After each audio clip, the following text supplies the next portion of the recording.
제가 오늘 연사분을 소개시켜드리도록 하겠습니다. 이경준 법무법인 율촌 파트너 변호사님께서는 서울대학교 법학과를 졸업하시고 사법연수원 33기십니다. 미국 조지 워싱턴 대학 법학대학원 정보조달법 석사를 받으셨고요. 현재는 법무법인 율촌 국제 컨설팅 팀장을 맡고 계십니다. 예, 그럼 오늘 강연해 주실 이경준 변호사님을 큰 박수로 맞이하도록 하겠습니다. 부탁드립니다. 네, 반갑습니다. 법무법인 율촌의 이경준 변호사입니다. 매번 여기 자주 오진 못했습니다만 올 때마다 좀 약간 법조인이라는 생각에 조금 이렇게 거리를 가까이 하기가 쉽지가 않았는데 이렇게 강사를 맡으니까 이 한복판으로 갑자기 뛰어드는 것 같아서 너무 좋습니다. 그래서 여러분과 좋은 대화 많이 나눌 수 있었고요. 앞으로도 이 강의를 계기로 해서 여러분 많은 분들과 좀 더 가까이 지낼 수 있도록 노력하겠습니다. 저는 현재 국제건설팀장을 맡고 있습니다. 국제건설팀은 주로 이제 한마디로 말해서 영문 계약서가 작성된 모든 현장에 대한 업무를 처리합니다. 그게 국내든 해외든 저희가 처리하고 있고요. 해외 지금 원자력 발전소 현장을 2군데 정도 도와주고 있고 국내에는 정말 메가 프로젝트죠. 큰 화공 프로젝트를 지금 도와드리고 있습니다. 거의 일단은 했다 하면 거의 뭐 한 8조, 10조 뭐 이런 정도 규모 사건들이 현장들이 많은 것 같습니다. 자, 그래서 하여튼 저희는 이제 앞단부터 뒷단까지 다 하는데요. 말하자면 입찰 단계부터 그다음에 분쟁까지 다 할 수 있는 그런 팀이라고 말씀드리겠습니다. 이 자리에 서게 돼서 되게 영광스럽습니다. 제가 여기서 뵌 바로는 이제 해외 건설 경험이 많으신 분들이 별로 없었습니다. 그래서 제가 오늘 강의도 그런 좀 기초적인 일반적인 얘기에 좀 포커스를 맞추려고 했는데 와서 헤드 테이블에 딱 앉아서 말씀 나눠보니까 해외 건설 너무 경험이 많으셔가지고 이 강의가 지금 좀 약간 준비를 잘못했나 싶긴 한데 그래도 한번 말씀드리겠습니다. 먼저 그 일반적인 얘기를 좀 말씀드린 다음에 좀 더 깊게 들어간 얘기는 마지막에 재연의 형식으로 말씀드리도록 하겠습니다. 그래서 해외건설공사의 특수성, 내재적 위험에 대해서 먼저 말씀드리고 그 다음에 일반적으로 유의할 사항에 대해서 계약 조건을 중심으로 말씀드리고요. 그리고 몇 가지 재연을 제 의견을 덧붙이도록 하겠습니다. 시간이 허락한다면 또 질의응답 시간도 가지도록 하겠습니다. 먼저 해외건설공사의 내재적 위험에 대해서 말씀드리겠습니다. 제가 한 10년 전쯤에 이제 해외에서 많이 활동하시는 분이 저에게 하신 말씀이 그만 나갔으면 좋겠다라는 말씀을 들은 적이 있습니다. 그러니까 그 얘기는 나가지 말라는 게 아니고 준비가 안 된 상태에서 과거의 신화만을 생각하면서 나가서 망가지는 경우를 너무 많이 보셔가지고 그런 거를 지적하는 그런 말씀이셨는데요. 최근에 제가 이제 유튜브에서 이제 정주영 회장님 쇼츠를 짧은 거를 본 적이 있습니다. 거기에 이제 왜 조선 사업에 뛰어들었는지에 대해서 짧게 말씀하신 내용이 담겨져 있었는데 그대로 제가 한번 읽어보겠습니다. 풍습과 습관이 다른 데 가서 공사를 하러 다니느니 국내에 조선소를 지어서 해외에서 배를 주문받아서 국내에서 내보내는 것이 더 편안할 거다. 이 생각이 조선소를 만들게 된 동기입니다. 우리가 해외 나가서 많은 고생을 했기 때문에 현대조선을 만들 동기가 되었습니다. 라는 말씀을 정확히 하시는 걸 보고서 이분이 참 업의 본질을 정말 잘 알고 계시는구나 하는 생각이 들었습니다. 그 말씀 속에 해외건설공사에 참 어려움이 많이 담겨져 있습니다. 설계도면을 따라서 이제 만드는 거는 유사하다 하더라도 그 차이가 다양한 다른 장소에서 다른 사람들과 일해야 되는 그 차이가 큰 차이를 가져오니까 결과의 차이를 가져온다는 것을 알 수 있겠습니다. 제가 나가지 말라는 얘기가 아닙니다. 준비돼서 나가자는 얘기입니다. 그래서 우선 공사를 수행하는 지역에서 이제 법령, 제도, 문화, 관행이 많이 다릅니다. 가령 요즘 유럽 내에 이제 폴란드에 참 프로젝트가 많은데요. 폴란드를 한번 예로 들어보면은 중동에서 건설공사를 하던 같은 프로젝트를 폴란드에 짓는다라고 하더라도 여러 가지가 차이가 있을 수 있습니다. 일단은 EU 소속 건설사에게 어드밴티지가 있겠죠. EU에서 배정한 돈으로 건설공사를 진행하는 데 있어서 EU 소속 건설사에게 기회가 더 많이 주어지는 제도를 가지고 있는데 우리 혼자 가봐야 중동에서 하듯이 뭐 혼자 하든가 뭐 이렇게 해봐야 기회를 잡기가 쉽지 않죠. 그래서 전략적으로 EU 건설사, EU 국가 출신의 건설사와 이렇게 손을 잡고 수임하는 경우들이 많이 보입니다. 또 EU 규정을 준수해야 됩니다. 우리가 보통 나라 가면은 어느 나라 가면은 그 나라 법령만 생각하기가 쉬운데 가서 폴란드에서 우리나라 폴란드 건설사의 컨텐츠, 로컬 컨텐츠를 30%를 꼭 해달라고 했을 때 그게 이제 자칫하면 이제 EU에서 마련해 놓고 있는 규정에 위반될 수가 있습니다. 그러니까 공정거래법에서 이제 공정한 경쟁을 보장을 해야 되는데 폴란드 이외 여러 EU 국가들이 있는데 EU 재원으로 공사를 하면서 폴란드 국가의 건설사에게만 그렇게 30% 아니면 제조사의 30% 이런 식의 약정을 맺는 것 자체가 대단히 리스키한 그런 상황이 있습니다. 그러니까 이런 부분들을 모른 채로 진행을 하면은 여러 가지 리스크에 새로운 리스크에 노출이 되는 거겠죠.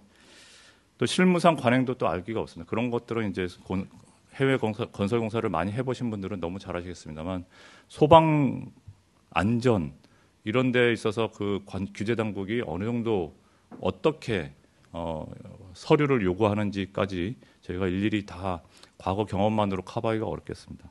그러다 보니까 이제 요즘은 이제 현지 로컬 파트너 또는 로컬 로펌들이랑 열심히 준비해서 들어가시는 모습을 볼 수 있겠습니다. 다음으로 이제 일하는 사람들이라는데요. 작업 효율이 천차만별입니다. 그래서 제가 이제 어느 중동 현장에 가봤습니다. 가서 이제 현장을 둘러보는데 대여섯 명의 인부들이 일을 하고 있는데 가장 젊어 보이는 사람이 한 사람이 자고 있어요. 옆에서 열심히 일하고 있는데 한 사람은 자고 있고 그래서 계속 이제 궁금해서 쳐다보고 있었더니 나이 드신 분들이 저 쳐다보면서 씩 웃으시더라고요. 이제 그 표정은 이제 젊으면 밤에 바쁘니까 저럴 수도 있지 뭐 그런 표정으로 저를 보고 웃으시는 그런 모습을 했는데 속이 미어 터지는 그런 경우들이 많이 발생할 수 있습니다.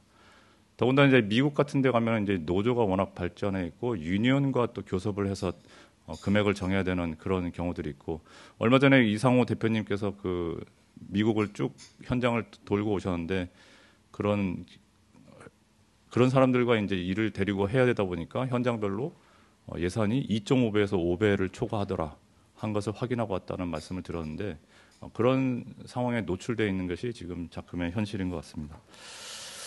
그래서 한국 협력 업체들과 일할 때 느낄 수 있는 그런 순종과 효율 이런 것들이 상당히 경험하기 어려운 그런 상황인 것 같습니다.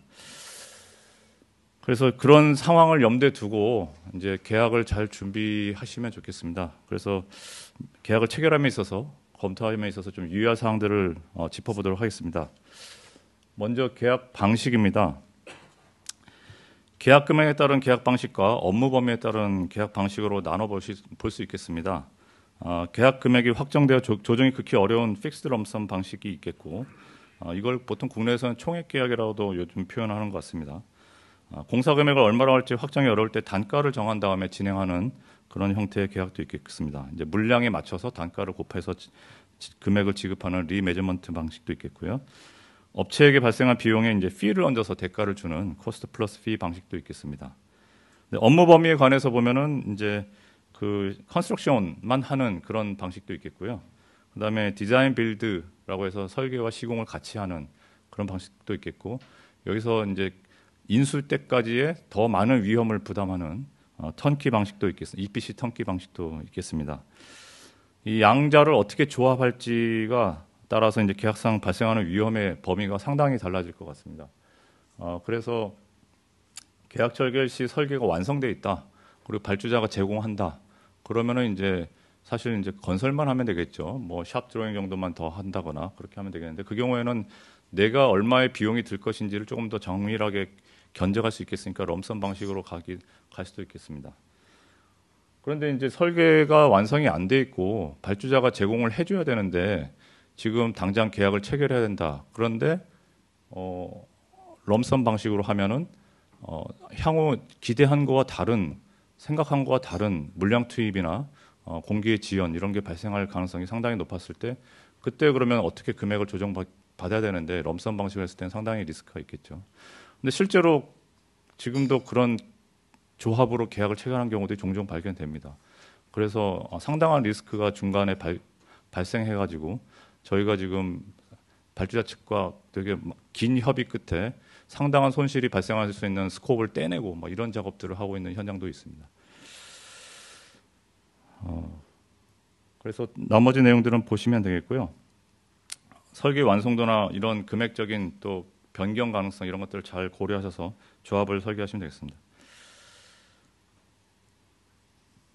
반면에 이제 시공사가 설계하는 방식의 경우에 리매저먼트나 코스트 플러스 피 방식으로 취하기는 어려울 겁니다. 이제 발주자가 생각할 때 설계를 상대방 시공사가 하고 있는데 시공사가 물량을 늘리면 늘릴수록 돈이 더 나오는 구조지 않습니까? 두 가지 방식은. 그러다 보니까 금액의 끝이 어딘지를 발주자가 예상하기 어려운 상황이 될 수 있기 때문에 협상에 있어서 관철시키기가 어려운 부분이 있겠습니다. 그래서 상황에 따라서는 분리를 하는 방법도 있겠죠. 이게 지금 초기에 어떤 설계가 나와 있는 범위까지만 패스트트랙 방식으로 별도 계약으로 럼섬으로 조그맣게 시작을 하고 나머지는 이제 진행하는 과정에서 확정해 나가는 그런 방식도 취해 볼 수 있겠습니다. 다음에 이제 계약 문서입니다. 계약 공사를 진행함에 있어서 가장 중요한 부분들이죠.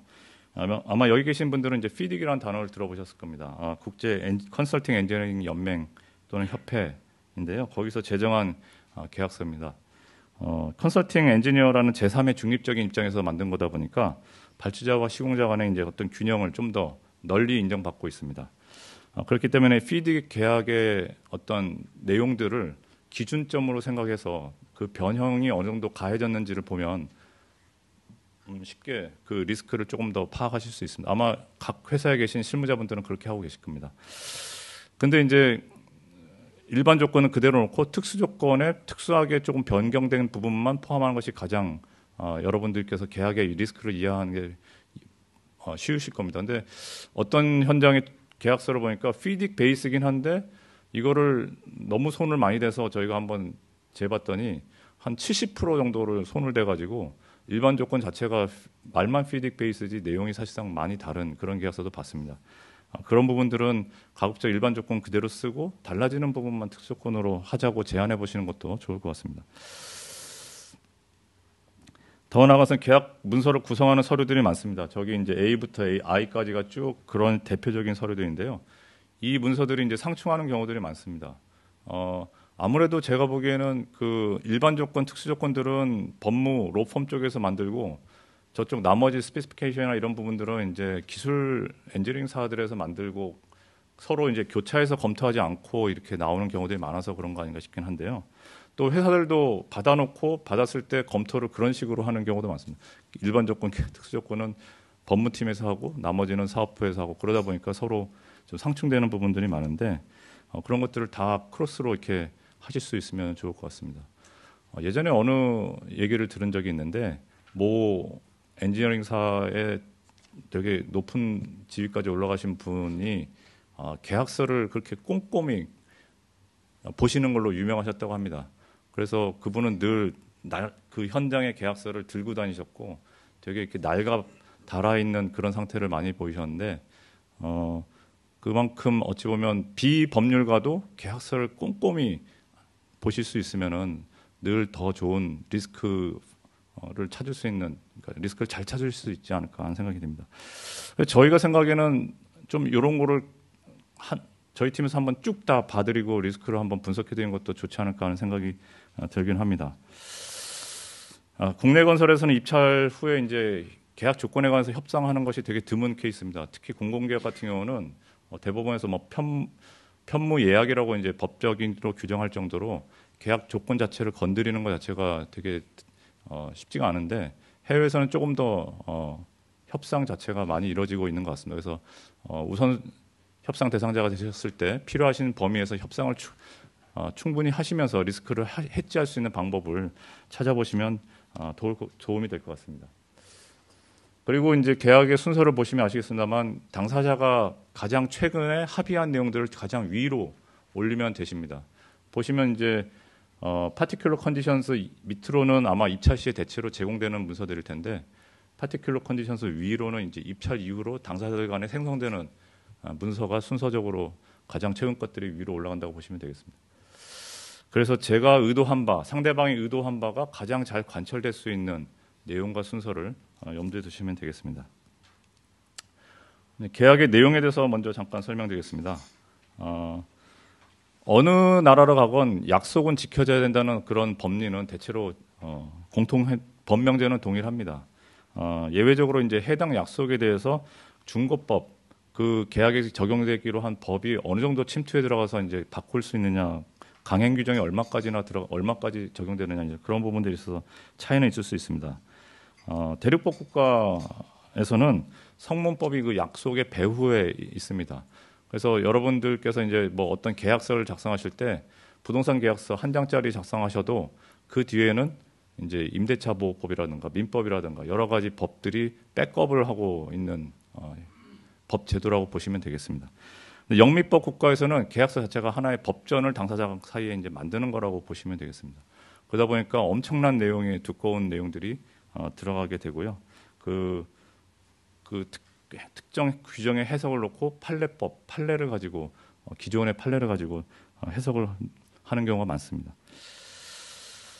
계약 내용 중에 잘 알지 못하는 내용이나 그 내용이 열려 있는 부분, 향후 어떻게 변경될 가능성이 있는 부분들을 잘 짚어보시면 좋겠습니다. 어느 원전을 짓기로 했는데 레퍼런스 플랜트라는 거를 이제 규정을 두면서 어느 몇 호기 딱 이렇게 레퍼런스 플랜트를 지정해 놨는데 만약에 그 레퍼런스 플랜트가 지금도 짓고 있는 중이다라고 한다면은 그 계약은 어느 정도 열려 있는 계약이 될 수도 있습니다. 실제로 자문했던 사례인데요.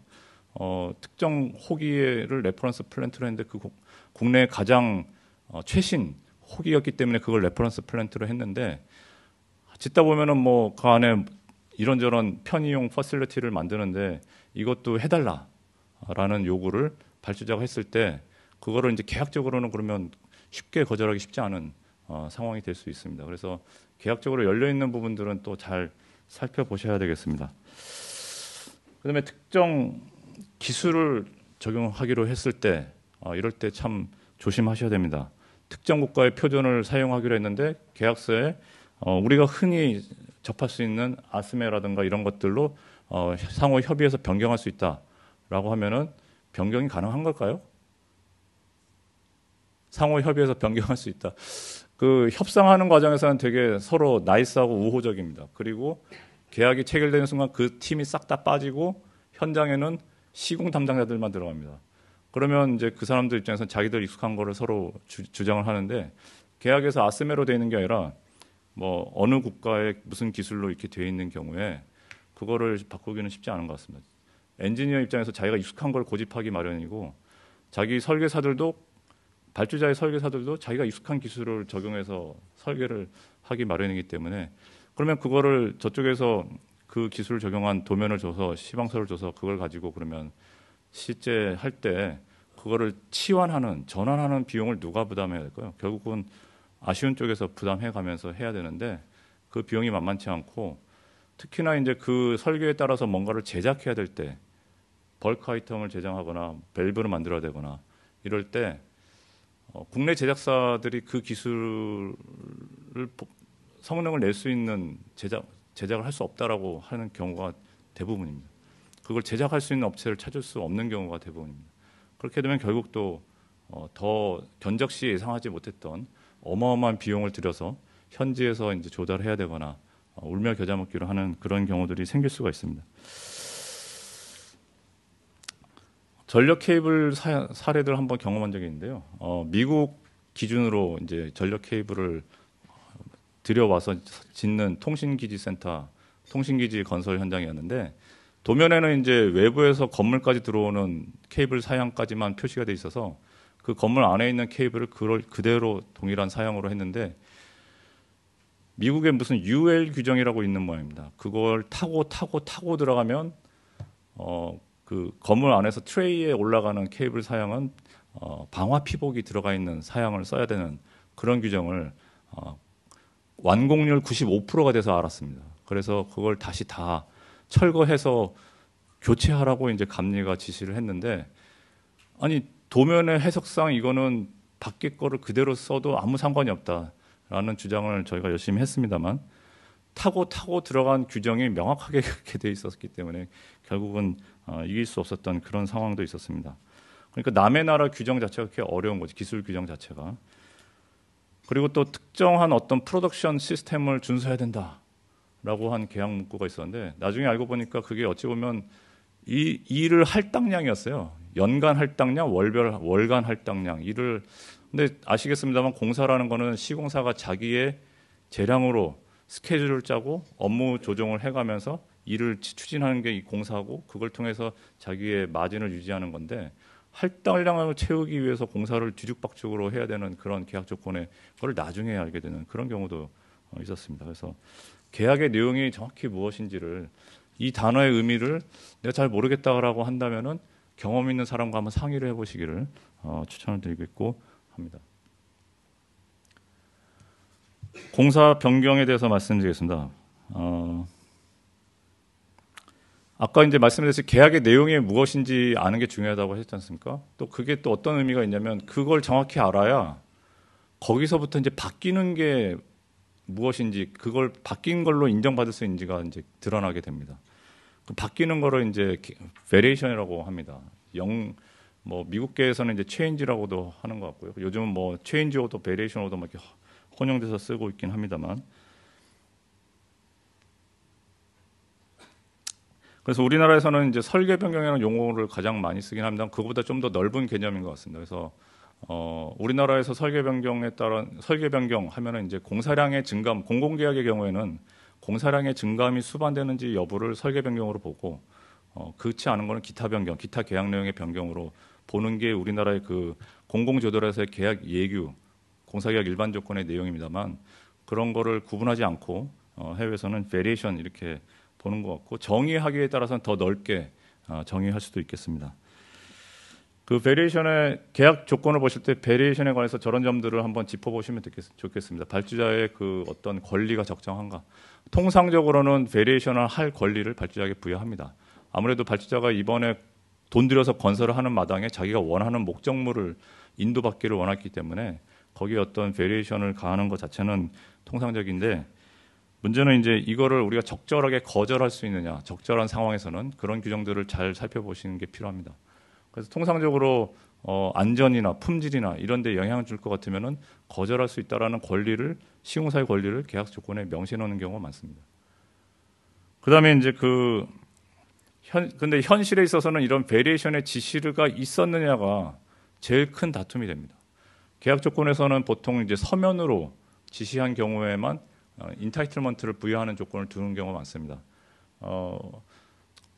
나름 이해가 되는 부분 중에 하나는 발주자가 현장에 상주하고 있지 않은 경우가 많습니다. 자기가 엔지니어한테 위임해놓고 자기는 이제 본사에 있기 때문에 일정한 계약에서 정한 절차에 거쳐서 그 베리에이션이 있었는지를 나중에 서류로 확인하고 자기가 인정해주겠다는 취지이긴 한데 현실에서는 이제 현장에서 그냥 구두로 이루어지는 경우 이거를 어떻게 할 것이냐 이런 부분들이 제일 많이 문제되는 경우가 있습니다.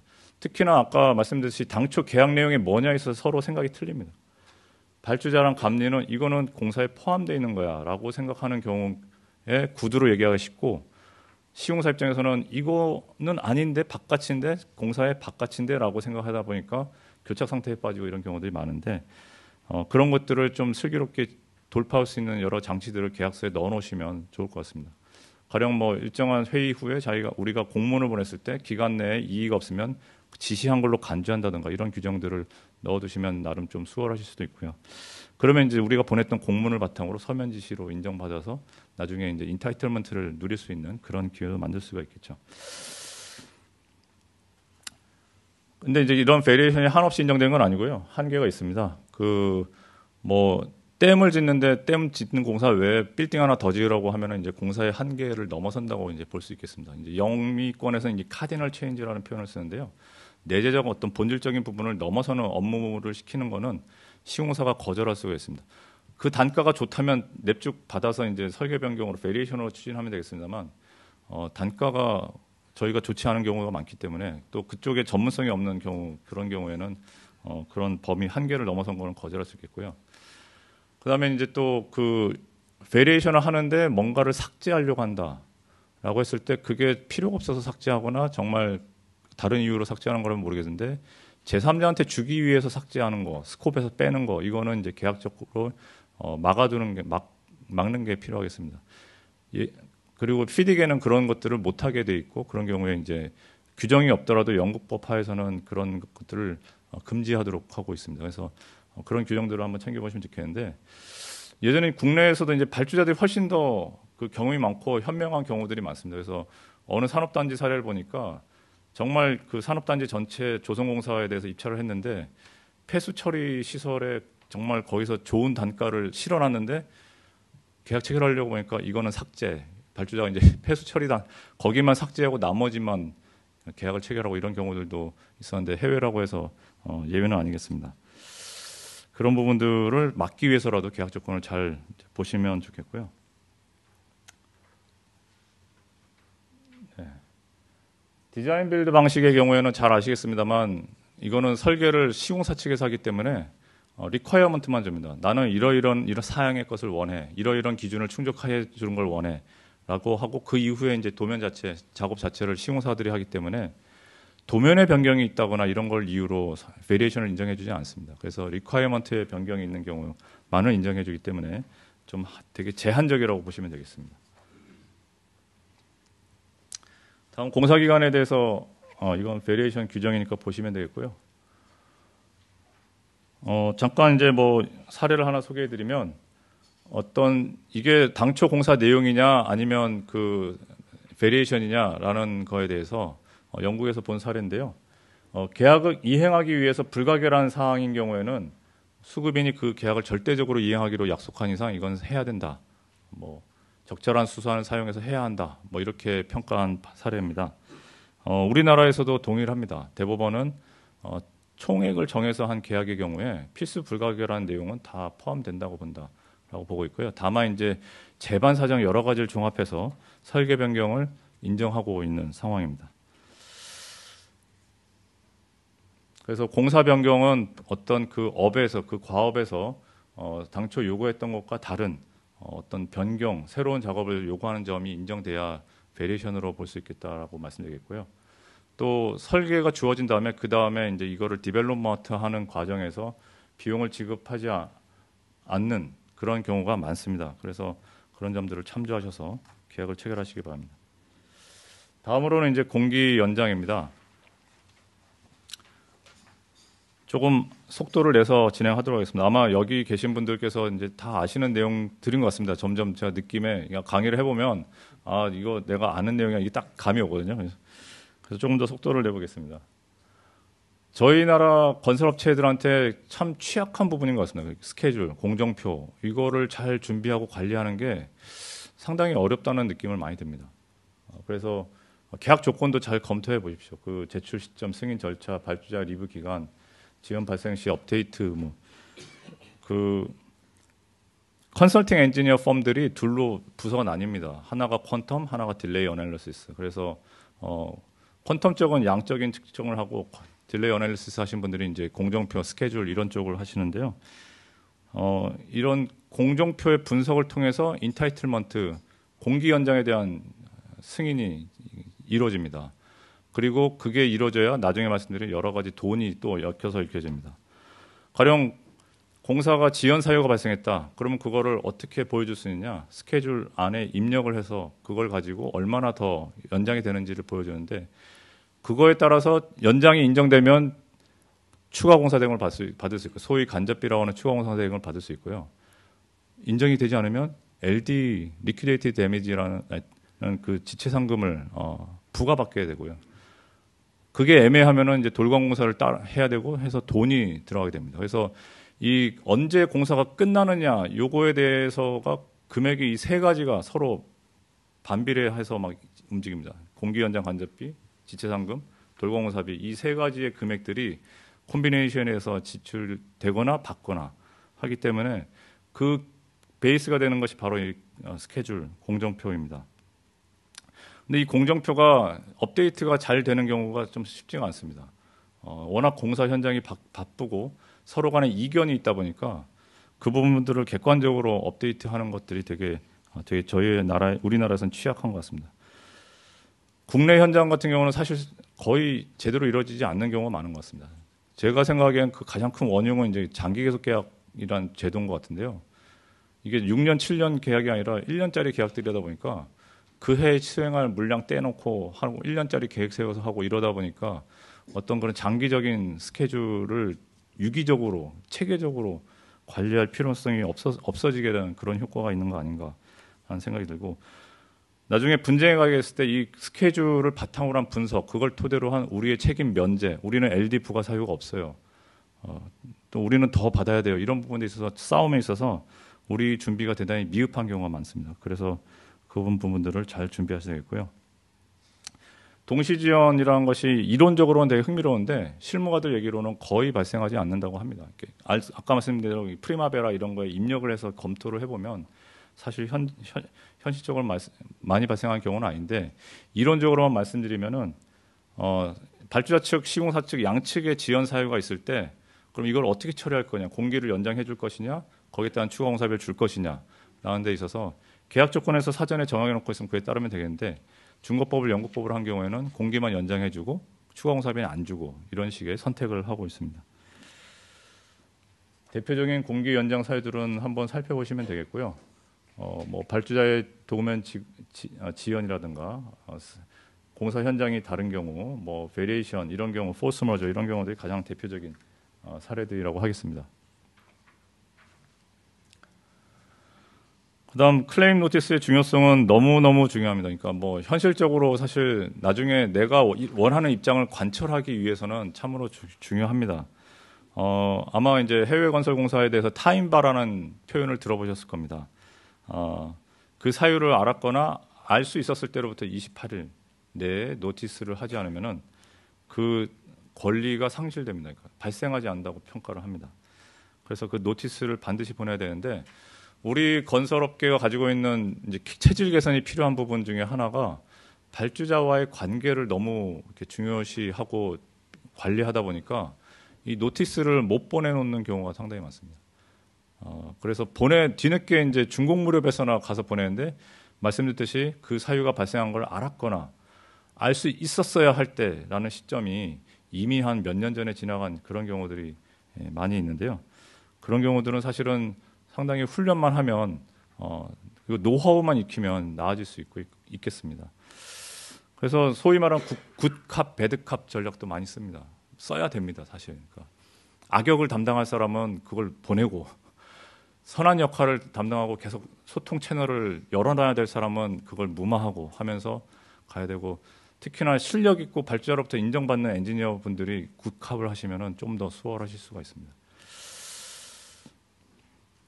통지 기간이 적절하신지 잘 봐야 됩니다. 아까 28일 말씀드렸는데, 원수급인 입장에서 28일 28일이면 4주면 충분하지라고 생각하실 수 있는데, 중요한 거는 하수급인이 발견해서 자기한테 가져와서 자기가 또 시간을 가지는 기간을 생각하셔야 되거든요. 그러면 하수급인이 뭐 26일 돼서 가져오면 본인이 준비할 시간이 이틀밖에 없는 그런 상황인 걸 감안하셔가지고 하수급인과 유기적인 관계를 잘 맺으셔야 되는데, 생각하시기에 따라서는 뭐 하수급인도 28일 놓치면 나도 안 주면 되지, 안 받아서 안 주면 되지라고 생각하실 수 싶은데, 사실 하수급인이 어려워지기 시작하면 공사가 이제 제대로 올라가지 못하고, 그러다 보니까 줄 명분도 받아서 줘야 되는데 줄 명분도 없고 그런 상황이 될 수 있으니까 위아래로 잘 챙겨보시는 게 되게 중요하다고 하겠습니다. 마지막 저 표현은 이제 시공자 클레임에 대한 발주자 응답은 발주자가 답변을 안 하고 있는 경우가 대부분입니다. 그래서 답변을 안 하고 있는 경우에 어떤 효과를 부여하는 가중 규정을 넣거나 이런 경우도 생각해 볼 수 있습니다. 그래서 며칠 내 반응이 없는 경우에는 거기에 따른 걸 인정하는 걸 보고 우리가 그 방향으로 진행을 하는 거죠. 공사가 연장됐다고 보고 진행한다거나 변경이 인정된다고 보고 진행하거나. 그런 경우를 넣으면 좋긴 하겠습니다만, 뭐 발주자가 뭐 더 경험이 많기 때문에 아마 반대할 가능성이 높고요. 그다음에 준공에 대해서 말씀을 드리겠습니다. 그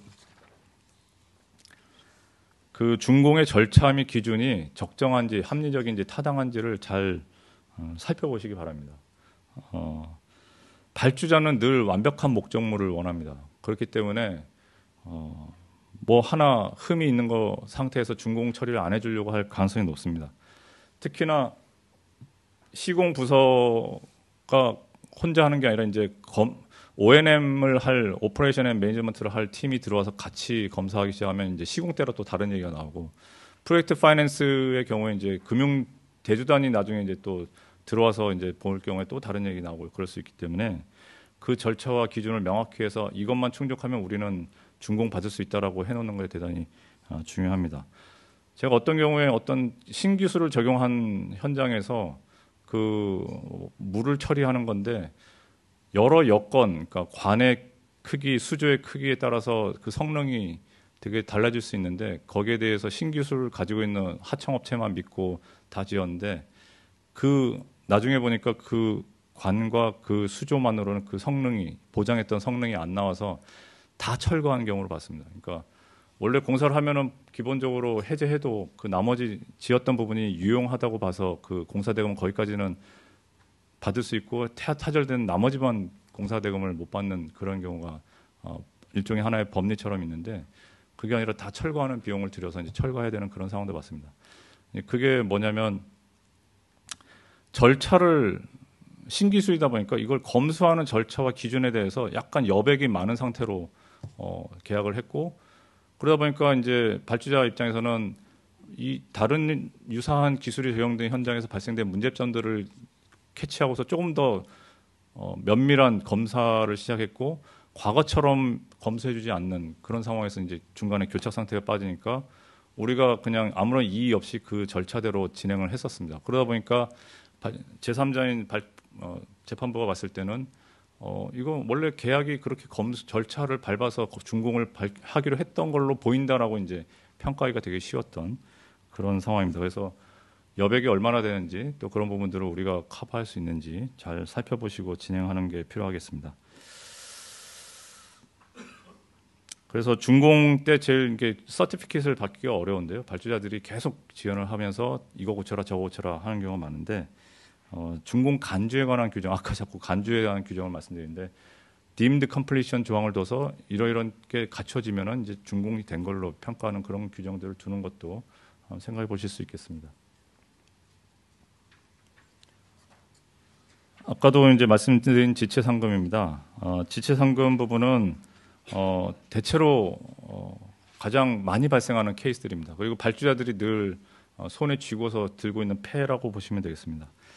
보통은 이제 그 하루당 뭐 계약 금액의 0.1% 뭐 그 한도는 계약 금액의 10% 뭐 이렇게 정하는 경우도 있습니다만 공사 규모가 너무 큰 경우에는 10%만 해도 너무 큰 금액이 되기 때문에 적절히 줄이는 게 현명하실 것 같습니다. 유리하실 것 같습니다. 그리고 그 한도에 도달했을 때 발주자가 해지할 수 있는 권리를 쥐고 행사할지 말지를 이렇게 흔드는 이 패를 흔드는 그런 경우들도 있을 수 있습니다.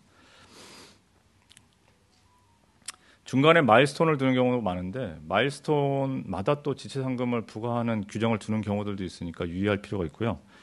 그런 경우에 그러면 나중에 최종적으로 우리가 전체 공사를 제때 완성하면 그 기존의 마일스톤에서 발생했던 지체 상금은 없어지는 거냐 그런 부분도 잘 살펴보시면 좋겠습니다. 계약 조건에서 정하기 나름입니다. 대부분 중거법 영미법으로 했을 때 영국법으로 했을 때 가장 중요한 게 계약 조건입니다. 계약 조건에서 뭐라고 정했느냐에 따라서 그게 다 적용이 되기 때문에 다 완공 준수 기한을 완공했으면 기존의 마일스톤에서 발생했던 지체 상금을 다 면제한다 이런 조항을 두시면은 다 인정받을 수 있을 것 같습니다. 그다음에 소울 레머디라는 규정이 있으면은 그 해당 방법에 의해서만 처리가 됩니다. 뭐 다른 배후에 있는 어떤 그 해당 국가의 법, 중거법에서 따로 정하고 있는 법령 이런 게 들어오지 않고 바로 그 계약 조건으로만 처리할 수 있는 규정이 되겠습니다. 그래서 하자라든가 지체상금이라든가 이런 것들이 이제 소울 레머디 규정을 두면서 좀 심플하게 처리할 수 있는 방법이 되겠습니다. 하자와 관련해서는 그 뭐 저런 기간, 뭐 제출 시점, 뭐 여러 가지들을 보시되 제가 생각할 때 좀 그 본 계약과의 연계성을 최소화하는 게 좋지 않나 싶은 생각이 듭니다. 우리나라 같은 경우는 보증서 같은 게 계약이행 보증서, 하자 보증서를 딱 끊어서 단절시켜서 합니다. 그리고 하자 보증서의 보증 금액이 되게 줄어들어 있는 상태입니다. 근데 해외 같은 경우에 이게 하나로 가는 경우가 많습니다. 하나로 가면은 공사는 다 끝났는데 하자 기간에 남아있는 보증서의 금액이 너무 커서 그게 저희 발목을 잡는 경우가 많습니다. 그러다 보니까 중재를 걸면 안 된다고 이 하자 보증서가 살아있는 동안은 우리는 아무것도 소송을 걸 수 없다. 이런 경우들에 노출되어 있는 상황이 많습니다. 그래서 공사를 끝내고 나와서 하자만 남았을 경우에는 유보금이라든가 어떤 보증서라든가 이런 것들을 가장 최소화할 수 있는 협상을 해서 계약 조건에 넣어놓는 게 어떨까 하는 생각이 듭니다. 그리고 우리나라도 이제 계약 조건 외에 건설산업기본법에서 또는 국가계약 법령에서 하자 담보 책임 기간이라든가 여러 가지를 규정하고 있듯이 대륙법 국가에서는 대체로 그런 법령들을 두고 있는 경우가 많습니다. 그래서 계약 외적으로 또 법령에서 타고 들어오는 경우들이 있으니까 그런 부분들을 챙겨 보셔야겠습니다. 분쟁 해결 결국에는 분쟁으로 가야 되는 경우들이 많습니다. 그래서 뭐 디스퓨트 보드라든가 미디에이션이라든가 아비트레이션이라든가 뭐 소송이라든가 그다음에 엑스퍼트 디터미네이션이라든가 여러 가지 프로세스들이 있습니다. 가장 적합한 거를 이제 준비를 해서 가야 될 것 같긴 한데요. 제가 생각하기에는 건설공사가 분쟁이 없을 수가 없습니다. 분쟁이 없을 수가 없고 그 분쟁을 최소화하거나 이런 절차를 해결 절차를 밟기 전에 끝낼 수 있는 게 최선인 것 같습니다. 근데 그러려면은 우리의 근거가 정확해야 되고 그게 정확할수록 사전에 타결될 가능성이 높습니다. 준비가 잘 되지 않은 상태에서 어거지를 쓰게 되면 결국 분쟁 가게 되고 분쟁 가서 이제 가기 전에 포기한 경우가 대부분이고 가서도 이제 좋은 결과 얻기 어려운 경우가 대부분입니다. 그래서 여러 가지 준비를 잘 하셔야 되는데 아비트레이션 같은 경우는 이제 중재 규칙, 중재지, 뭐 중재 인수 이런 것들을 정하게 되어 있습니다. 근데 이제 발주 기관이 이제 가령 중동이다 그러면 대체로 뭐 중재지를 뭐 영국 런던이라든가 아니면 두바이라든가 이런 경우가 많겠죠. 그리고 ICC 중재 룰을 사용한다든가 뭐 영국 중재기관의 중재 룰을 사용한다거나 그런 경우가 많겠습니다. 중재원은 이제 영어를 하는 경우가 많긴 하겠는데 알제리에서 무슨 프로젝트를 하는데 중재어가 프렌치고 중재지가 알제리고 중재기관이 알제리 중재원 이렇게 될 경우는 이제 아예 갈 생각을 할 수가 없는 그런 경우에 처한 경우가 많습니다. 그래서 그런 것들은 좀 협상력을 발휘하셔야 되겠고요. 사실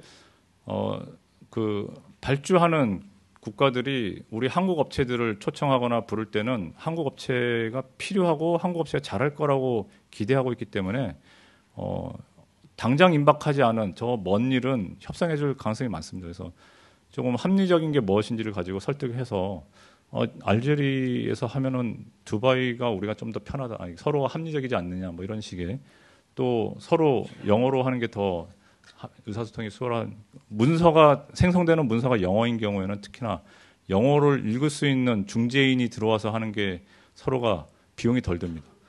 저게 다 하나하나가 비용입니다. 그래서 어떤 업체들 같은 경우는 하수급인들한테 동일한 걸 요구합니다. 나는 발주자랑 영국에서 ICC 중재를 하기로 했으니까 너도 영국에서 ICC 중재를 하자 이렇게 넣었는데 처음에는 되게 일견 합리적인 얘기입니다만 사실상 그거는 이제 중재를 봉쇄하는 효과가 있습니다. 분쟁으로 가는 것 자체를 봉쇄하는. 왜냐하면 그 정도 규모의 하수급인으로서는 영국 런던 중재를 수행할 돈을 댈 수가 없기 때문에 그런 경우들이 왕왕 벌어집니다. 근데 반대의 경우 우리가 컨트랙터 입장에서 생각해 봤을 때도 합리적인 거, 비용적인 관점에서 많이 생각해 보시면 좋을 것 같습니다. 그래서 이론적인 부분들은 이렇게 말씀해 드렸는데요. 시간이 벌써 많이 됐는데 재원 부분, 사실 재원을 드릴 내용들은 그냥 제가 건설업에 몸담고 있지 않은 사람입니다만 그 건설 회사 분쟁을 지난 21년간 이제 수행 오면서 이제 좀 느꼈던 그런 것들을 좀 제 마음에서 담아봤습니다. 제가 이제 건설업계 회사 내부의 속사정을 모른 채로 드리는 말씀일 수 있으니까 양해해 주시기 바랍니다. 일단 사전 계획을 치밀하게 준비하는 게 되게 중요합니다. 과거와 같은 어떤 신화적인 상황을 누리기가 쉽지 않은 우리가 가격 경쟁력이 없는 상황에 도달했습니다. 그래서 나라에 대한 검토와 준비가 많이 필요합니다. 아까 폴란드 얘기도 들었고 미국 얘기도 들었고 했습니다만 너무나도 큰 리스크에 노출되는 경우가 많습니다. 외국에서 그 성공적으로 안착한 회사들 보면은 대체로 현지 파트너사를 잘 가지고 있거나 지역 거점 오피스를 통해서 오랜 기간 많은 업력을 쌓고 정보를 가지고 있거나 아니면 현지 회사를 인수하거나 이런 경우들이 많습니다. 그런 것들을 잘 준비하셔야 되겠고요. 몇 가지 제가 경험한 바로는 이제 첨단 공장을 짓는다. 지금 우리나라 이제 미국에 가서 지금 여러 가지 유형의 첨단 공장들을 짓고 있는데 아까 이상호 대표님 미국 갔다 오셔서 깜짝 놀라셔서 뭐 2.5배에서 5배 비용이 더 들고 있다라는 말씀을 하셨는데 우리나라에서 이제 발주하고 시공하는 데 있어서 많은 경우에 발주자와 이제 계열사인 경우가 많습니다. 이런 첨단 공장들 같은 경우에 계열사가 도면 준비 상태가 아주 늘어지는 경우들이 많습니다. 이미 착공을 했고 공사는 들어가 있고 인부 하수구민들은 동원한 상태인데 가장 최첨단의 기술을 적용한 공장들을 짓는 과정에서 자꾸 딜레이가 발생하는 경우가 많은데 국내에서는 이제 원수급인인 계열사랑 하수급인들이 순종적으로 이렇게 따라올지 모르겠습니다만 이제 미국이나 외국 같은 데서는 절대 있을 수 없는 다 돈입니다. 그냥 다 돈으로 연결되는 그런 경우가 많습니다. 그래서 미국에서 지금 뭐 여러 건의 중재가 진행되고 있는 걸로 알고 있는데 다 이런 유형의 일들이 국내에서 발생했던 그런 패턴들이 발생하고 있는 거 아닌가라는 생각을 하고 있습니다. 그래서 누군가는 손실을 입는다. 뭐 시공사든 발주자건 이게 코스트 플러스 피로 했기 때문에 시공사가 안전하다? 또 꼭 그런 것만 아닙니다. 그게 결국은 돈이 너무 커지면 발주자가 자꾸 태클을 걸기 때문에 이 비용이 정말 얼라원스 코스트냐 나는 이 코스트 인정 못하겠다 이런 상황으로 결국 노출될 수밖에 없기 때문에 잘 준비를 해야 되겠습니다. 그러니까 최대한 설계를 잘 준비해서 들어가는 게 좋겠고요. 그다음에 공정표 아까 강조했습니다. 정밀하게 작성해서 관리가 돼야 되는데 분쟁을 하다 보면 공정표에 관해서 이제 현장에서 하는 말씀들이 특정 공정에 필요한 공기가 너무 과소하게 잡혀 있다거나 실제 공사에 맞지 않다는 푸념들을 대체로 합니다. 그래서 이거를 어떻게 하면 좋을까? 저 엔지니어가 아니다 보니까 뭐 솔루션은 없습니다만 뭔가 좀 더 잘 준비가 될 것 같은데 제 생각에는 모르겠습니다. 이렇게 회사가 어느 회사든 간에 이렇게 어느 직종을 좀 더 그러니까 강조하고 안 강조하다 보면 대체로 이런 쪽에 있는 분들이 그 안 강조된 직역 회사에서 주목받지 못하는 그런 부서 쪽에 있는 분들이 뭐 좀 이렇게 소외되고 홀대받는 그런 중시하지 않는 그런 쪽의 부서인지 모르겠습니다. 그러다 보니까 그 역량이 축적되거나 쌓이거나 전파되거나 그게 회사로 다 이렇게 공유되거나 이런 데 있어서 좀 약한 거 아닌가 하는 생각이 드는데 참고로 삼성물산이 성균관대 로스쿨에서 지금 10년 이상 법 관련된 강의를 합니다. 계약 관련된 강의를 합니다.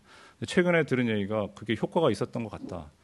최근에 이제 삼성물산 같은 경우에는 공사 준공 무렵에 펑펑 어떤 어닝 쇼크가 발생하는 일이 없어졌다라는 얘기를 들었습니다. 그게 어찌 보면은 그 뭐 6개월간 50여 명 이상의 사람들을 모든 일을 빼서 모든 일에서 빼고 그 교육을 시켜서 각 현장에 전파하는 거거든요. 사내 전체.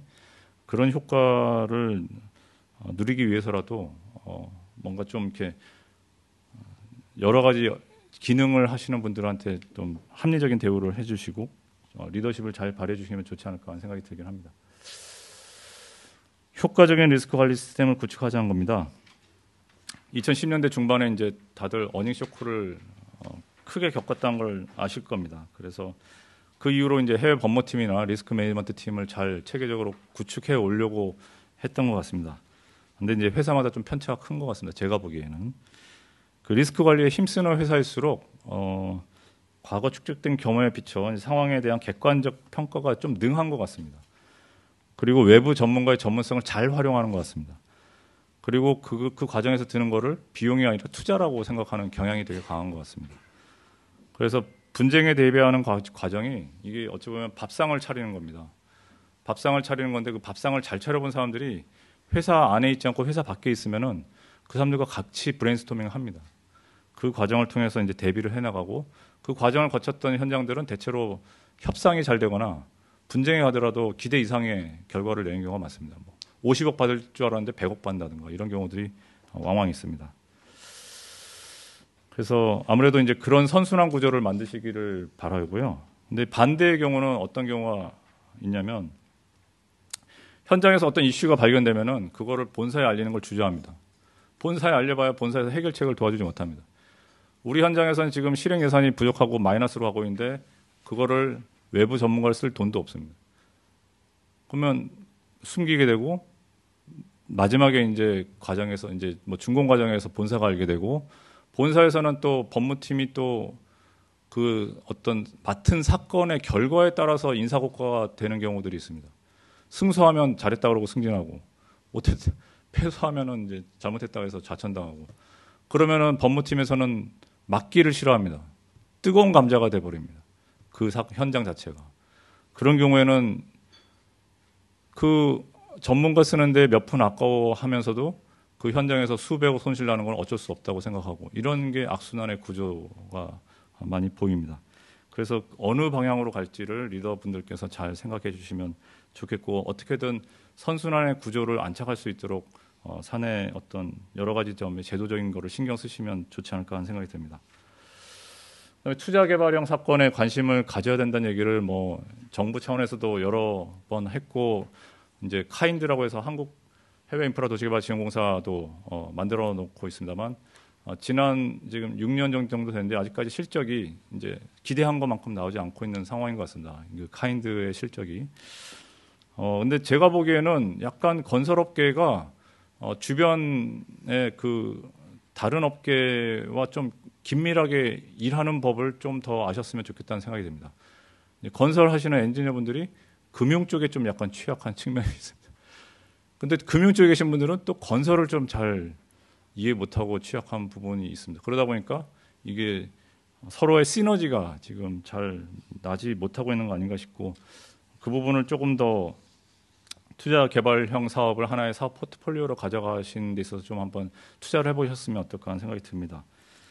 공기업들이 실적이 많고 O&M 능력들이 좋습니다. 세계적으로 인정받고 있고 그리고 또 우리 카인드도 설립돼 있고 그러면 이들을 활용해서 내가 어떻게 비즈니스를 한번 풀어가 볼까 하는 한번 고민을 좀 진지하게 해보셨으면 좋겠습니다. 카인드가 좀 한계가 있던 것도 지금 고민하고 있습니다. 카인드가 지난 작년에 이제 5주년인가요? 올해인가요? 5주년을 맞아서 그 역할을 고민하고 있습니다. 그래서 저희가 또 제안하기를 건설회사는 에쿼티를 태워서 공사를 하고 빠져나오려고 한다. 에쿼티를 다시 회수하려고 하는데 카인드는 건설회사가 수주할 때는 들어갈 수 있어도 에쿼티 뺄 때는 그거를 인수하는 데서 지금 걸림돌이 있는데 그걸 풀면 어떨까.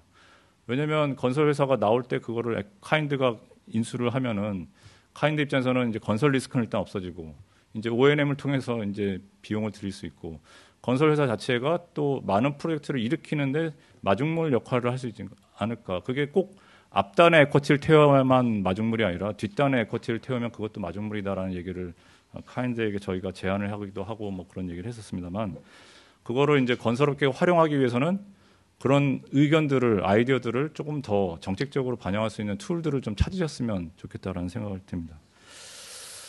그다음에 마지막은 이제 그냥 제가 느끼는 생각인데요. 국내 로펌들 잘 활용해 보시면 어떨까 하는 생각이 듭니다. 아까 제가 이제 해외 원전 현장들 자문하고 있다고 말씀드렸는데 공기업들이 지금 놀랍게도 국내 로펌들을 계속 이용을 하고 있습니다. 지금 지난주 이번 주 계속 그 중요한 행사들이 한국에 있습니다. 지난주는 이제 국제 건설법 학회, 이번 주에는 이제 서울 중재 페스티벌 이렇게 있는데 제가 지난주 이번 주 지금 만나고 있는 지금 펌들이 한 15개 정도 되는 것 같습니다. 그 영국계 베리스타 펌, 솔리스타 펌, 그다음에 컨설팅 엔지니어링 펌 이렇게 만나고 있는데 이들이 왜 한국에 오나 그러면은 이 한국이라는 회사가 그러니까 한국이라는 시장이 너무 크기 때문에 옵니다. 그리고 이들이 딱 제가 이들을 봤을 때 법률 산업이 또 컨설팅이 산업으로서 되게 자리 잡고 있다라는 느낌을 많이 받습니다. 근데 아직까지 우리나라는 이제 법률이 산업인가라는. 네. 근데 이제 우리나라의 발전 역사를 보면은 어떤 산업이 그걸 토대가 돼서 다시 다른 산업이 또 더 성장하고 다른 산업이 더 성장하고 이런 경우가 지금 많이 경험해 오지 않으셨습니까? 근데 그 법률 산업도 이제 그럴 준비가 한국의 법률 산업도 그럴 준비가 되어 있는 거 아닌가?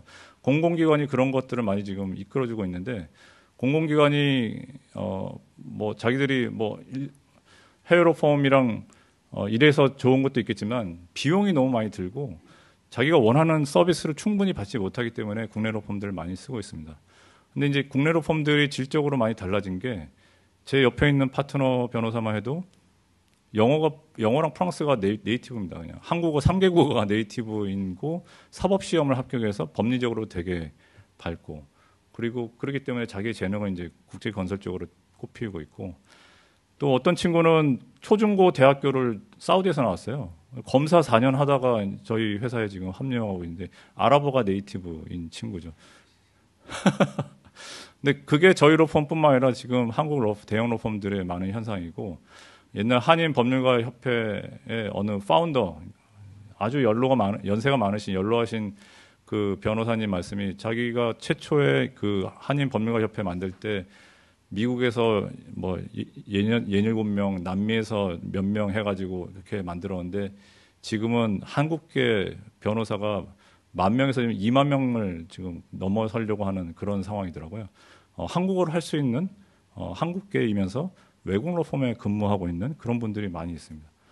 그래서 이제 네트워크나 어떤 업무 역량 측면이나 이런 측면에서 한국 국내 로펌들이 많이 올라서고 있는데 그런 것들을 잘 활용해 주시면 어떨까 싶고 그 뭐 세계는 넓고 할 일은 많다는 어떤 이런 얘기들이 이제 법조계에 지금 하나의 그 비전이 되고 있는 것 같습니다. 매년 지금 1,700명의 변호사가 한국 변호사가 쏟아져 나오고 있는데 되게 다재다능한 친구들이 많습니다. 아까도 누가 이제 서울대 건축공학과 나온 이제 제자 말씀을 하셨는데 저희 회사에 있거든요. 다 뭐 전기공학과 건설 출신 변호사들이 되게 많이 있습니다. 그래서 그런 변호사들과 커뮤니케이션을 잘 하셔가지고 좀 더 정당한 보수를 받을 수 있고 정당한 대우를 받을 수 있는 그런 기회를 누리셨으면 좋겠습니다. 너무 주막한 성격으로 지냈던 것 같은데요. 이상 마치겠습니다. 감사합니다. 예, 좋은 강연해 주신 이경준 변호사님께 다시 한번 큰 박수 부탁드립니다. 예, 강연 내용이 너무 좋아서 사실은 시간이 좀 많이 오버됐습니다. 그 질의응답 시간을 좀 가질 건데요. 한 2분 정도만 오늘은 받는 걸로 진행하겠습니다. 예, 질문 있으시면은 손을 들어주시면 예. 네, 뭐 제가 질문 드리고 싶은 거는요. 그 수출입은행에 근무하다가 지금 카인드 사업개발본부장하고 있는 원병철입니다. 제가 그 질문 드리고 싶은 거는 그 인도네시아 건에서 있었던 일인데요.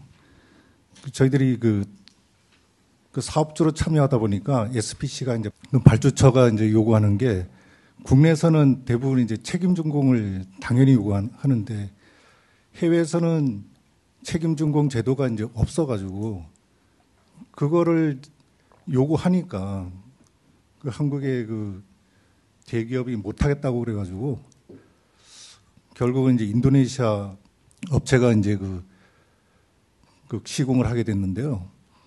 그 해외 공사에서 책임 준공을 할 수 있는 어떤 방법이 있습니까? 보험이나 뭐 이런 거로. 예.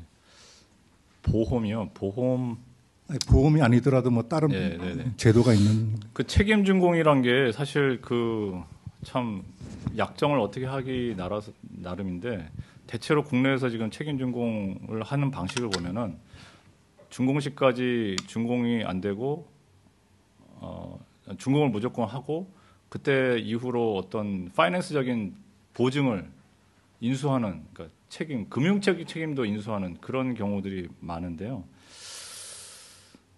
글쎄요. 국내 같은 경우 이제 분양 사업, 주택 분양 사업이나 이런 경우에는 이제 그 사업을 일으키기 위해서 이제 흔히들 많이 해왔던 것 같습니다만 사실은 어찌 보면 건설회사 입장에서 대단히 그 리스키한 부분입니다. 경기가 어려워지면 많이 어려워질 수 있고.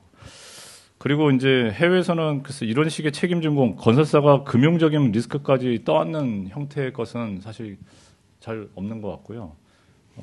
공사를 완공하면 그 이후에 커머셜한 부분은 발주자가 이제 자기 소관인 걸로 이해하는 경우가 많은 것 같습니다.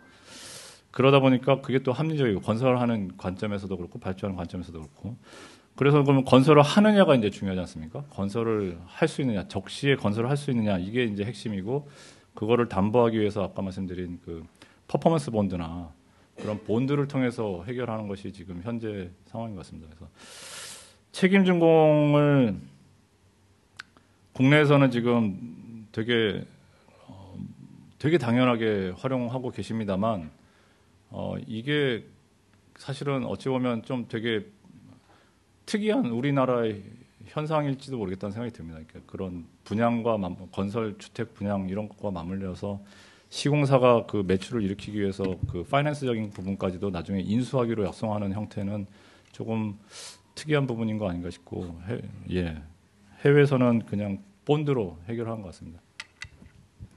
예, 또 질문. 예. 네, 아까 그 해외 진출을 할 때 이제 우리나라 건설사가 단독으로 들어가기보다 현지 파트너사하고 같이 하는 게 리스크를 줄일 수 있다라고 말씀을 해주셨는데 저도 그 부분은 이제 미국에서 오랫동안 활동하면서 많이 동의를 하는 부분입니다. 네, 제가 직접 이제 스타트업을 하고 있고요. 기술을 가지고 지금 지난주에 이제 사우디와 이렇게 두바이를 다녀왔는데 현지 파트너사와의 JV나 이런 거를 형성할 때의 계약 관계에서 그러니까 지금 이제 건설사가 가서 발주처하고 계약하는 부분을 많이 말씀하셨는데 현지 파트너사와의 계약 관계에서 주의해야 될 점 이게 아마 또 다른 강의 주제가 될 것 같긴 한데 가장 큰 거 한 개만 좀 조언해 주실 수 있겠습니까? 너무 훅 들어온 질문인데 현지 파트너사와 근데 사실 계약적으로 중요한 부분보다도 잘 맞을 만한 업체를 고르는 게 더 중요한 부분이 아닌가 싶습니다. 예. 그리고 역할을 원활하게 수행하는 게 중요한 부분 아닌가 싶은데 그러다 보면 이제 핏이 서로 잘 맞는 업체를 잘 찾는 게 중요할 것 같고 다른 업체들 보면은 이제 그 뭔가 인허가나 이런 부분들이 많이 수반되는 현지 로컬 그 관청을 많이 상대해야 되는 측면에서 도움을 많이 줄 수 있는 업체들을 많이 찾는 것 같습니다. 그래서 가령 건축 토목 같은 부분은 특히나 이제 인허가나 준공 과정에서의 어떤 대관 업무나 이런 부분들이 많이 있는데 그런데 잘 하고 있는 그런데 이제 그런 부분의 업체들을 좀 하고 우리는 뭐 플랜트 프로세싱 쪽으로 엔지니어링에 집중한다든가 뭐 그런 식의 전략들을 많이 구사하고 있는 것 같습니다. 글쎄요, 파트너사하고는 서로의 어떤 비용 분담, 그럼 결국은 돈으로 가는 경우가 비용 분담이나 책임, 업무 범위에 따른 책임을 서로 잘 나눌 수 있는 게 필요한 것 같고 사실 다 사람이 하는 거기 때문에 잘못된 파트너사 만나면은 아무리 계약을 잘 체결해도 일이 진행되지 않는 경우가 많고 그런 것 같습니다. 그게 답이 됐나는지 모르겠는데 제가 좀 더 고민해서 나중에 따로 또 말씀드리겠습니다. 예, 지금 두 분 정도 아마 질문하신 것 같은데 두 분 저 뒤에 먼저 하시고 그다음 한창호 기자님 하시면 될 것 같아요. 네, 도화인지니어링 정수동입니다. 뭐 질문할 게 좀 여러 가지가 있는데 시간 관계상 제가 짧게 두 가지만 말씀드리겠습니다. 먼저 그 LD에 대한 상한 한도를 지금 전체 계약 금액의 10% 정도로 이렇게 계약서에 집어넣었던 사례가 있으셨는지 그게 하나 궁금하고요. 또 두 번째는 지금 국내 로펌을 우리가 섭외를 해서 국내 로펌과의 계약 관계를 통해서 해외의 어떤 법률적인 컨설팅을 우리가 받잖아요. 이럴 경우에 이거 좀 뭐 의문이 될 수가 있는데 저희 같은 기업 입장에서는 해외 로펌을 다이렉트로 우리가 계약을 해서 쓰는 경우가 있고 또 국내 로펌을 통해서 국내 로펌은 해외 또 그 나라에 예를 들어서 폴란드에 뭐 DGP를 한다든지 이렇게 또 그쪽에 외주 비슷한 형태로 주어서 또 이렇게 업무를 진행을 하는 경우가 있잖아요. 이럴 경우에 저희가 해외 로펌을 다이렉트로 지정을 했을 때 어떤 발생하는 비용하고 국내 로펌을 통해서 또 해외 로펌을 추가적으로 이렇게 했을 때 발생하는 비용에 대한 차이가 있는지 네. 아니면 국내 로펌을 다이렉트로 선정하는 게 더 저렴한지 네. 네. 그걸 좀 알고 싶습니다. 네. 혹시 메모하셨으면 질문 하나 더 받으신 다음에 같이 하시면 좋을 것 같습니다.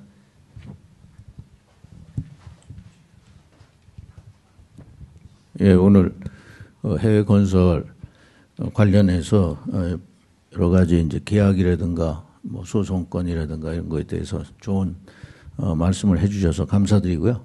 저는 한 두 가지 질문을 드려볼까 하는데요.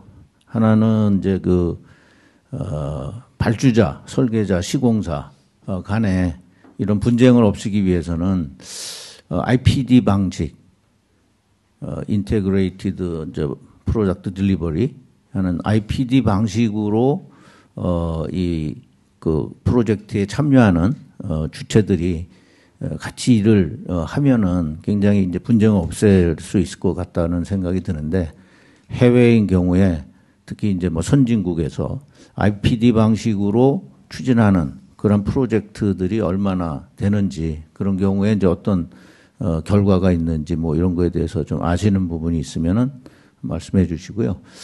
두 번째는 이제 좀 전에도 질문하셨지만 저희가 해외로 진출할 때 굉장히 중요한 게 그 나라의 이제 뭐 법령이라든가 제도 문화라든가 여러 가지 이제 그 나라의 이제 기술 어떤 이제 스탠다드 규정 같은 거 이런 것들에 굉장히 친숙해야 되는데 그러지 못하고 진출했을 경우에 굉장히 문제가 발생이 되거든요. 그래서 그 나라의 회사를 인수를 해서 같이 이제 한국하고 시너지를 만들어낼 수 있는 그런 방식으로 진출하는 게 굉장히 유리하다라고 생각하고 있고 그렇게 해서 성공한 그런 회사들도 해외 외국 기업들 간에는 꽤 많은 걸로 알고 있는데요.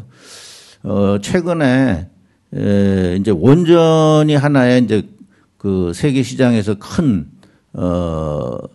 사업으로 화두가 되고 있지 않습니까? 그래서 저희도 이제 원전 관련 기업을 특히 미국이나 유럽에서 인수를 해서 그쪽으로 진출을 더 해볼까 생각하고 있는데 특히 미국 같은 경우에 원전이 이제 안보하고도 에너지 안보하고도 관련이 돼 있어서 해외 기업이 이제 투자를 하더라도 그 나라의 이제 원전 사업에 관해서 경영권을 행사를 하는데 상당히 이제 그 제약 요건이 많이 있을 수 있다라는 얘기도 들리고 있어서 그 부분에 대해서 또 아시는 사항이 있으면은 좀 말씀해 주시면 감사하겠습니다. 네, 짧게 말씀드리겠습니다. 먼저 정수동 대표님 질문부터 말씀드리면 예, 한도 10%한 사례가 있느냐? LD 그게 뭐 있습니다. 있고 저희 같이 근무하는 친구들이 이제 사내 변호로 할 때 종종 있는 것 같습니다. 이제 금액이 규모가 작거나 그러면은 높아질 수가 쉽고요. 왜냐하면 발주자가 원하는 금액을 총액을 기준으로 생각했을 때 모수가 작아지면은 퍼센티지 10% 가지고만은 이게 얘네가 정상적으로 이 항을 담보하지 못하겠다 싶으면 20% 이렇게 올릴 수밖에 없지 않나 싶고 아까도 잠깐 말씀드린 게 너무 큰 경우에는 우리는 오히려 그 10%를 낮추는 것도 한번 좀 생각해봐달라는 말씀을 드렸던 것 같습니다. 근데 국내 로펌 이게 되게 중요한 질문이신데 국내 로펌과 그러니까 직접 일하는 게 낫냐 뭐 아니면 어떤 경우를 그러니까 해외 로펌을 어차피 써야 되는데 이런 말씀하셨는데 비자나 노무나 이런 부분들은 해외 로펌을 직접 쓰시는 게 더 나을 겁니다. 현지에서 어떤 그런 되게 대형 로펌이 처리하기 힘든 부분들이기 때문에 현지에서의 그런 이슈들은 대체로 이제 직접 하는 게 나으실 것 같은데 어떤 계약을 장기간 좀 끌고 가야 되는 그러니까 계약을 관리해야 된다 이런 경우에는 국내 로펌을 끼고 하는 게 더 나을 수 있습니다. 그러니까 근데 그럼 비용을 두 번 지출하는 거 아니냐? 뭐 한국 로펌 통해서 또 해외 로펌까지 지출을 하는데 그러면 비용이 어찌 보면 더 나가는 거 아니냐 이렇게 생각하시기 쉬운데 입장 바꿔 생각해 보시면은 이제 그쪽 로펌 입장에서는 한국 로펌은 고정된 고객입니다. 그러니까 늘 봐야 되는 고객입니다. 아까도 말씀드렸듯이 저희 사무실에 지금 이번 주 지난 주만 해도 15펌을 만나고 있는데요. 그 다음에 이제 국내 업체들 같은 경우는 꼭 그렇지가 않습니다. 이제 아무리 그 나라에 오래 근무한다 하더라도 그게 이제 꼭 자기의 그 계속적으로 고객 관계가 유지될 수 있는지 알 수가 없는 상황인 것도 있고요. 비용적인 측면도 그렇습니다만 이게 퀄리티 컨트롤 측면에서도 그렇습니다. 그러니까 우리 회사 국내 건설사들 중에 해외 법무팀이 아주 크고 잘 되어 있는 곳들도 있습니다. 그렇기 때문에 해외 로펌의 컨트롤 자체를 아주 잘하는 능숙하게 하는 데 있습니다. 그런 데는 뭐 사실은 다이렉트로 하는 게 더 나을지도 모르겠습니다. 또 그걸 위해서 그렇게 큰 규모의 해외 법무팀을 꾸리고 있고 하는지도 모르겠습니다. 근데 그게 아닌 경우에는 사실은 리걸 이슈를 이렇게 체크해내는 것 능력 자체가 사내에 없을 경우가 많습니다. 근데 국내 회사들 같은 경우, 국내 로펌 같은 경우는 해외 법무팀 역할을 해드리는 거죠. 말하자면 이런 이슈가 있는데 이거 체크해봐야 됩니다.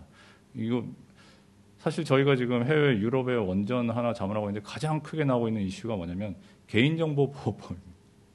유럽의 개인정보보호법. 그런 것들을 그냥 엔지니어링사의 해외 법무팀이 없는 경우에 아니면 경험이 그렇게 많지 않은 경우에는 그런 이슈 자체 스파팅이 어려운 수 있는 거죠. 예, 그런 것들을 저희가 더 할 수 있고 그리고 보통은 요즘은 이제 견적을 할 때도 사전에 현지 로펌과 얼마 이렇게 딱 저희가 묶어서 이제 견적을 드리기 때문에 어찌 보면 따로따로 했을 때보다는 더 비용적으로는 세이브가 될 수 있고 합해서 그게 더 그쪽만 썼을 때보다 높지 않은 경우가 있을 수 있고 더 효과를 볼 수 있는 경우가 있습니다. 최근에 어떤 중재권 들었는데 뭐 국내 일본 회사들 이렇게 같이 하는 중재 한쪽 당사자가 그랬고 상대방은 이제 현지 정부기관인데 법률 비용을 1,000억을 썼다고 하더라고요.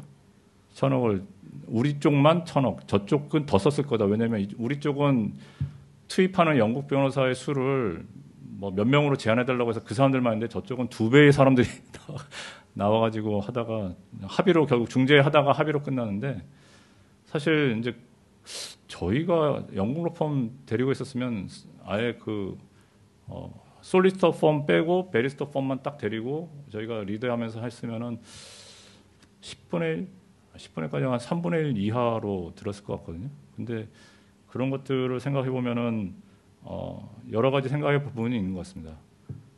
그리고 이제 국내 로펌을 썼을 때 제일 좋은 점 중에 하나는 속 시원히 원하는 거를 물어보셔서 이제 그거를 팔로우할 수 있다는 거죠. 예, 이게 다 언어와 문화적인 장벽 때문에 좀 그런 차이가 있는 것 같고요. 그다음에 아까 한 부회장님께서 말씀하신 거 같아서 제가 솔직히 IPD 방식이 용어는 들어봤습니다만 뭐 경험해 본 적은 없는데 아마도 초기 단계부터 이제 발주자랑 뭐 설계, 감리, 시공사 다 이제 함께 뭔가 준비해서 하는 것 같은데 지금 그 부분이 저희가 제일 취약한 것 같습니다. 지금. 그래서 그러다 보니까 아까도 미국 사례 말씀드렸듯이 첨단 공장 사례 이제 다 그런 것들이 다 그런 부분들이거든요. 계열사를 시키는 대로 하지 뭐 이런 식의 입장을 취하는 경우에 되게 그런 패턴이 계속 발견되기가 쉽고 그래서 제가 이번에 저희 회사가 운영하는 최준영의 법률연구소라는 곳에 이제 미국 편을 지난달에 촬영해서 올려서 그게 지금 있는데 거기서도 제가 사실 핵심 메시지는 그겁니다.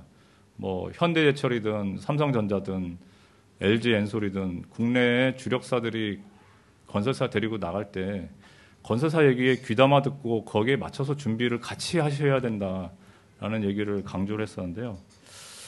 사실 그렇게 말씀하신 IPD 방식을 활용해서 나간 경우 못 본 것 같습니다. 예, 뭐 저희가 뭐 다 아는 건 아닙니다만 말씀하신 대로 그게 참 분쟁을 줄이는 핵심적인 부분인 것 같고 서로 준비하는 데서 나만 준비가 돼서 안 되고 발주자가 준비가 돼야 되는데 지금 그 부분이 너무 취약한 것 같고요. 결국은 어마어마한 손실로 돌아올 걸로 저는 생각하고 있습니다. 이미 뭐 아까 2.5배, 5배 얘기 몇 번 들었습니다만 그다음에 원전 기업 인수하신 거 관련해서 이게 경영권 행사에 제약이 있는 부분은 그 나라 법 제도여가지고 어쩔 수 없는 부분인 것 같습니다. 어쩔 수 없는 부분인 것 같고 우리나라도 또 유사한 제도가 있습니다. 그래서 또 우리나라의 핵심 기술들이 해외에 유출되지 못하도록 하기 위해서 그런 제도들이 있기 때문에 그건 어쩔 수 없는 부분인데 그래도 이제 얼라이언스를 되게 우리나라 회사들이 지금 적절히 잘 해가지고 SMR이라든가 원전 시장에서 이제 살아남고 개척하고 세계 시장을 이제 지배하려고 많은 준비를 하고 있는 것 같습니다. 그래서 현대건설 같은 경우는 지금 이미 홀텍과 그 팰리세이드 현장을 이제 거의 들어갈 예정인 것 같고, 최근 기사 보니까 또 텍사스에 4개가 2개 대형 원전 또 수주할 예정인 것 같고, 유럽 시장에도 지금 현대랑 삼성 다 같이 지금 대우도 그렇고 지금 여러 그 새로운 프로젝트 수주를 위해서 뛰어다니고 있고, 지금 거의 끝 단계까지 가 있는 경우도 있는 것 같습니다. 뭐 거기서 이제 우리가 되느냐, 뭐 프랑스 회사가 되느냐, 뭐 일본, 독일 연합이 되느냐, 뭐 그런 식의 지금 상황이 놓여 있는 것 같은데 잘 되면 좋겠습니다. 그리고 말씀하신 대로 이제 에너지가 안 보기 때문에 저희가 거기 그 시장에서 잘 해내야만 하는 것 같습니다. 예. 예, 질문 많으시겠지만 저희가 변호사님하고 구두 계약을 한 게 9시까지입니다. 그래서 시간이 지내서 예, 또 단가가 비싸신 분이라 별도 차지를 하지 않으려면 이쯤에 마무리해야 될 것 같습니다. 오늘 좋은 강의해 주신 이경준 변호사님께 큰 박수 부탁드립니다.